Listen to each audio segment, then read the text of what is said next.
Drugs. For educators and administrators, they represent dangerous substances that can ruin a student's life forever.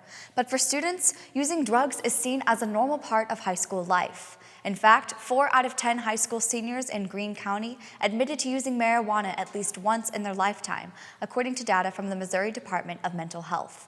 To understand the whole story of drug use, we interviewed a variety of people that represent the growing gap between how students and teachers view drugs. Since this is a sensitive topic, some students that we interviewed chose to remain anonymous. We hope that this documentary will shed light on what it's like behind the high.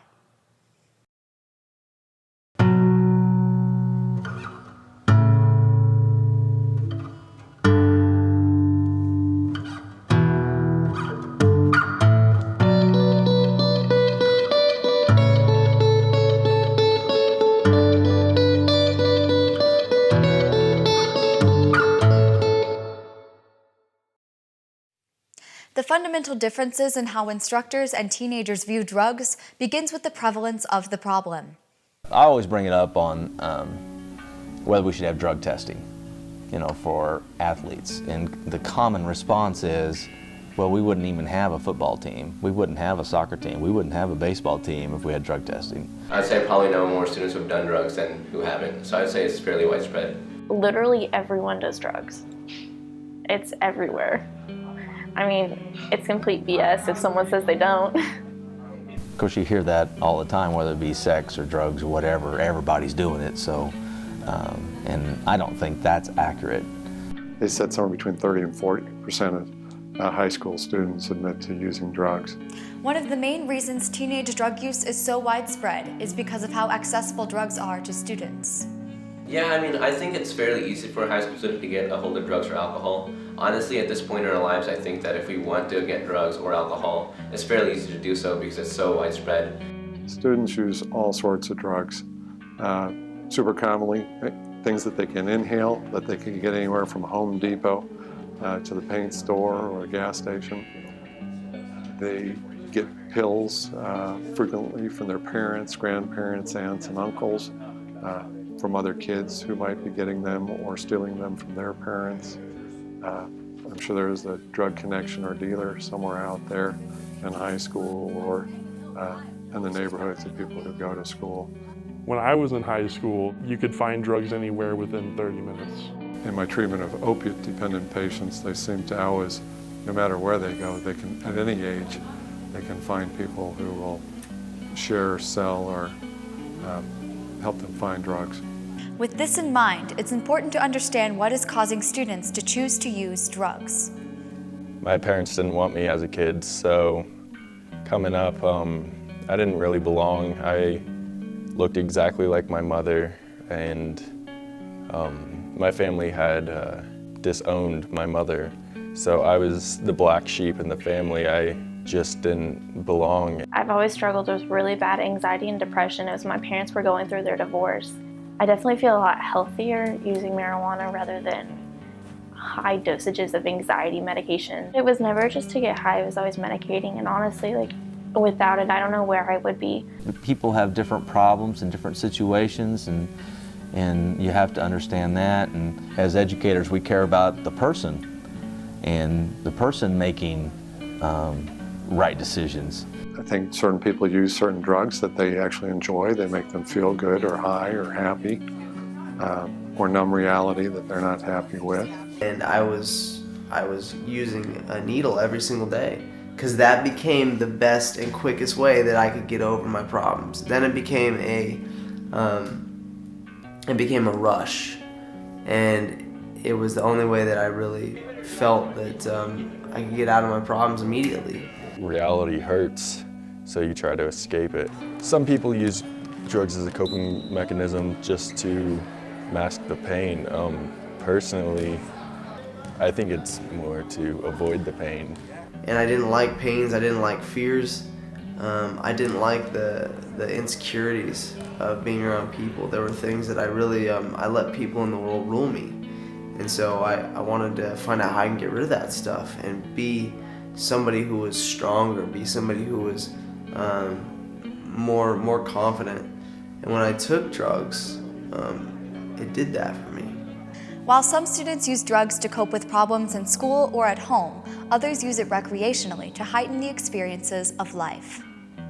I would say the average drug user is kind of a risk taker because they're experimenting with drugs and trying to find, happiness in life and trying to do whatever they can to experience life to the fullest. Well, I've tried Adderall, different kinds of pills, stuff like that.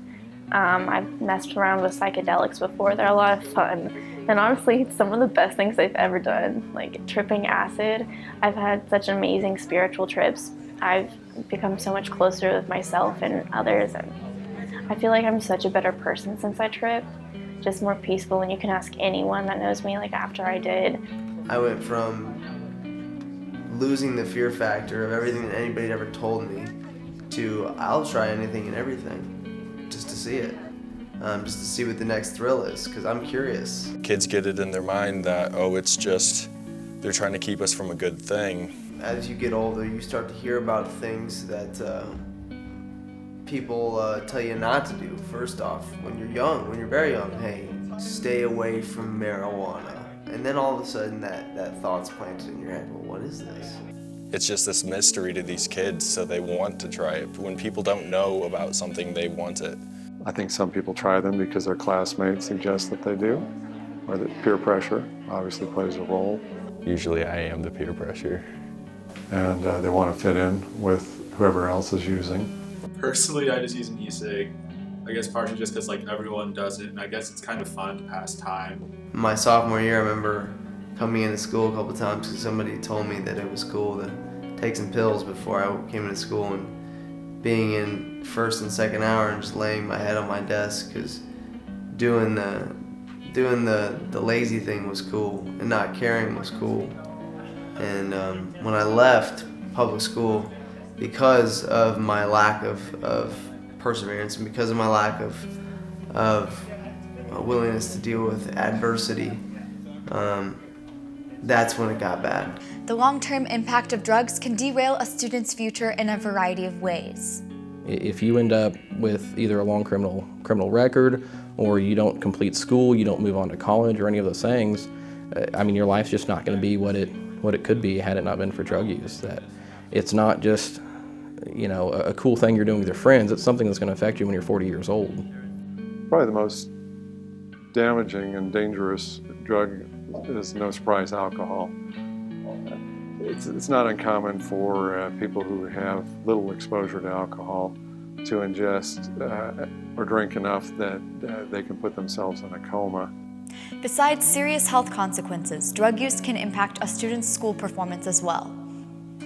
The average drug user does not do as well in school as a non-drug user because of a couple different variables. One can just be because of the effects that the drugs have on their brain, their ability to actually learn, or the effects that it has on their body. They're tired, and they just can't think nearly as well as a non-drug user. I would say they would perform poorly in school, whether because of lack of concentration or lack of want to or determination. I think that's really because they're spending more time focusing on the drugs than on their grades and on schoolwork. I think some of them do poorly and they don't function well, and it's probably because of drugs, or they're not functioning well and so they use drugs to try and feel better. But it's one of those things like I'm maintaining perfect grades and I'm in advanced classes and I've never had any issues, and that's just because they don't know I do this stuff. Yeah, I've come to school high plenty of times. In fact, that's how I passed calculus. So I think it's possible, yes, that someone could be using drugs and get by in school and maybe even excel. While some students may be able to get by in school, in the long term, their drug use will lead to serious health consequences. Because of this, it's important to understand some of the warning signs for student drug use. These signs may include drop in academic performance, loss of interest in hobbies and sports, and a drastic change in physical appearance. If you suspect that a student is using drugs, you can talk to them in a non-judgmental, non-confrontational manner to get them to open up to you, emphasize coping skills for handling stress and difficult situations, and make students aware of resources they can turn to without getting into trouble. Combating student drug use can seem like an insurmountable problem, but having an open discussion between students and teachers can go a long way.